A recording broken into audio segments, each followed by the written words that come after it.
Here's the information you've been waiting for and requesting, showing that I listened to your comments. Let's begin clearly and directly. If today you had to buy a new vehicle, a new car, and you wanted to minimize mistakes, avoid regrets, and choose based on real data, not marketing, this video can save you thousands of dollars and a lot of headaches.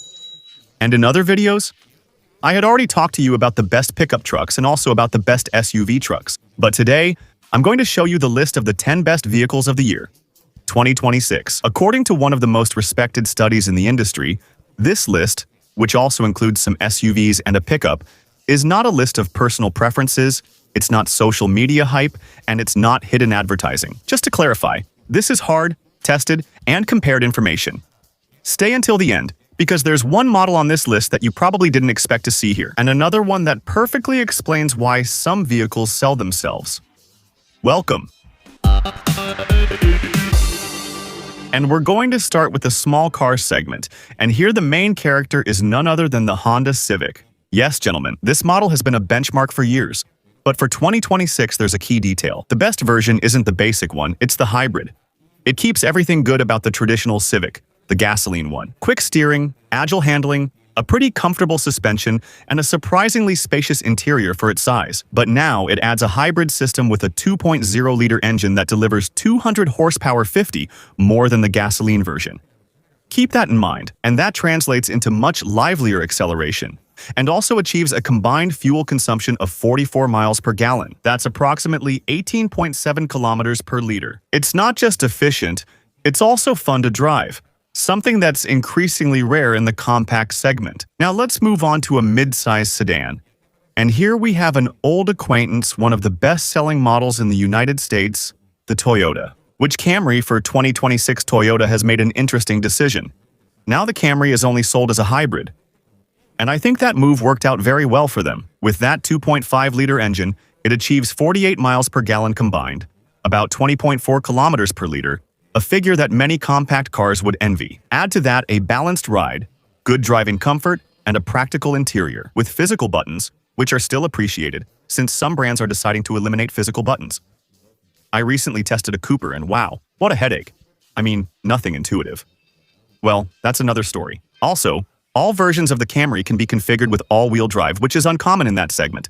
And, watch out, with this, its projected reliability improved compared to last year, which makes it an even safer bet for you. Now let's move on to subcompact SUVs, where there's one that stands out.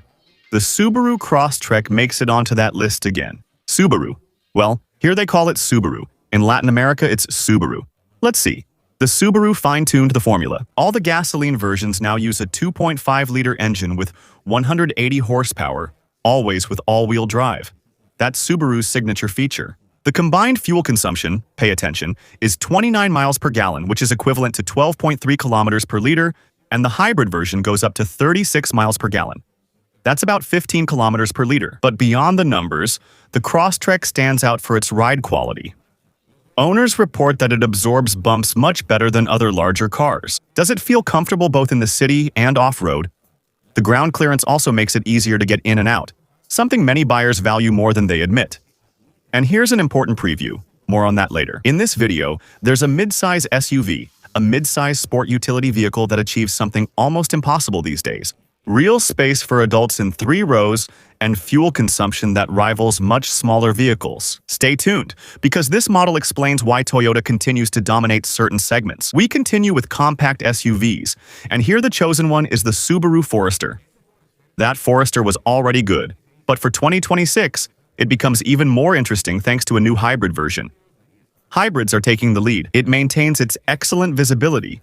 The interior is spacious, you have driving comfort and high safety standards. The engine is a hybrid system that combines a 2.5-liter boxer engine with electric technology, which comes from Toyota. And the best part is that it keeps permanent mechanical all-wheel drive, something that many hybrids don't offer. The result is a fuel consumption of about 5 miles per gallon, better than the regular gasoline version, without sacrificing capabilities or driving feel.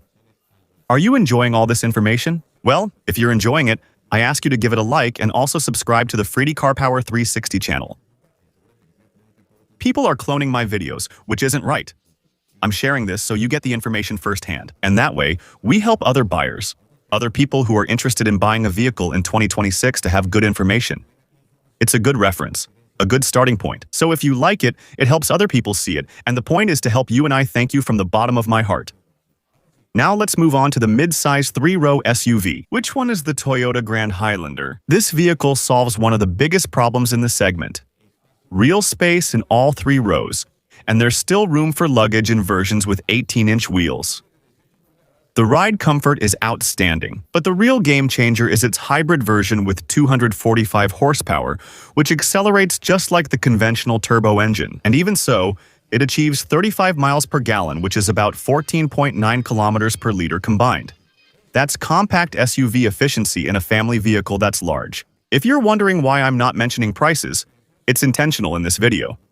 In other videos, I share United States prices, but what's going on? This video doesn't just cover the United States market. Many of these models are also sold in other markets in Latin America and around the world. Also in Spain. Therefore, prices may vary. I'm just telling you that because if I'm not, I chose not to include the prices. But if you need the price of any of them, it's very easy. You just type Subaru Crosstrek or Toyota Camry base price into Google, and it'll give it to you right away. So that's not a problem at all. We're entering the premium territory with the luxury compact SUV on this list, the Lexus NX. I know Lexus isn't available in all markets, but in the United States it is, and it sells very well. This model is pretty much the safe bet if you're looking for hassle-free luxury.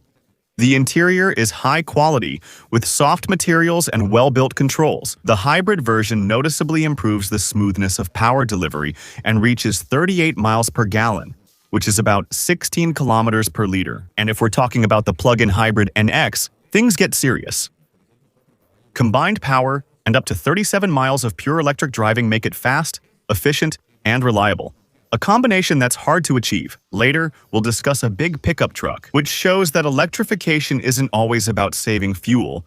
Sometimes it's about generating more power, more torque, and better work capabilities. Stay tuned as I'll discuss that in this video. Next, let's talk about a mid-size SUV that's popular in the United States and worldwide. It's the BMW X5 Images. Is it the Competition M? Just as a reference, the X5 Competition M, but we're talking about the BMW X5. This is one of those vehicles that feels special from the moment you sit behind the wheel. The interior features a mix of leather, wood, and metal, all done with great taste. The gasoline version gets 23 miles per gallon, impressive for its size. The plug-in hybrid allows for daily trips of up to 39 miles in electric-only mode, with a total electric range of 39 miles. And most importantly, it's still one of the most aggressive SUVs to drive on the market, true to BMW's DNA. And now, with the small pickup, what's the surprise? Well, I don't think it's the Ford Maverick. This vehicle has redefined the compact pickup truck segment. It's comfortable for everyday use, practical, affordable, and it's already on other lists. Yes, on the pickup truck list. I mentioned it there. In addition, it offers a hybrid version that achieves 37 miles per gallon, which is about 15.7 kilometers per liter. The standard one is the hybrid, and the gasoline one is optional. Power. The 250 horsepower turbo engine is available with better projected reliability. Also, now you can combine both engines with all-wheel drive, and there are versions more focused on off-road performance. The Maverick definitely remains, or still remains very attractive. And are you going to buy a Maverick or a Toyota Camry or a Subaru Crosstrek? Don't open your mouth at the dealer. At the dealership? Yes. Keep your mouth shut at the dealer. That's the title of a digital book I mentioned in the description.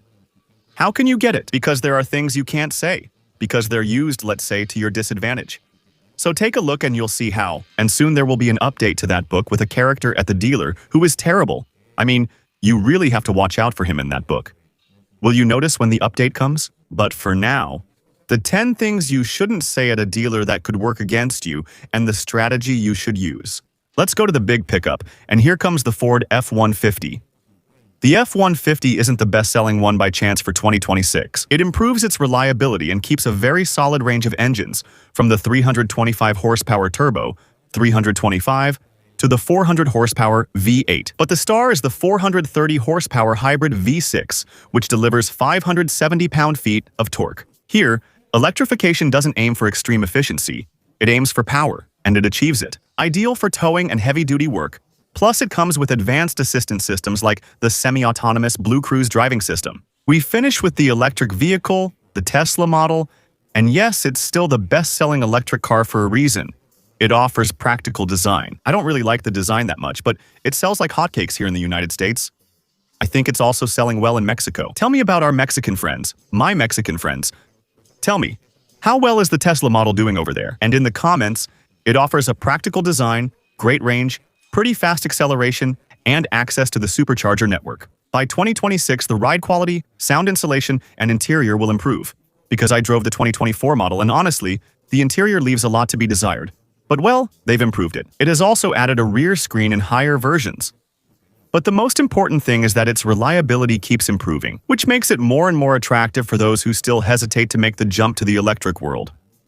And before we go, remember, whose list is this? Well, the source is Consumer Reports. Do you realize how respected Consumer Reports is in the industry? But I need to clarify something. It's important to note that this list is part of a Consumer Reports investigation. Consumer Reports. They rank cars using two methods. First, they send out surveys to ask consumers about the overall performance of their vehicles, which is a very good thing. And second, they verify that data with their own real-world tests, which are carried out on their own test track. That's why the report carries so much weight and respect. Now tell me, which of these 10 vehicles would you buy today and why?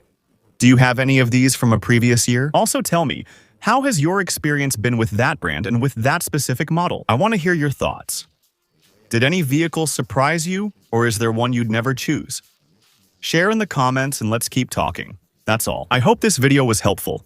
Please like and subscribe to Freedy Car Power 360's channel. And I want to thank you, give you a big hug, and I'll see you in the next video. Bye.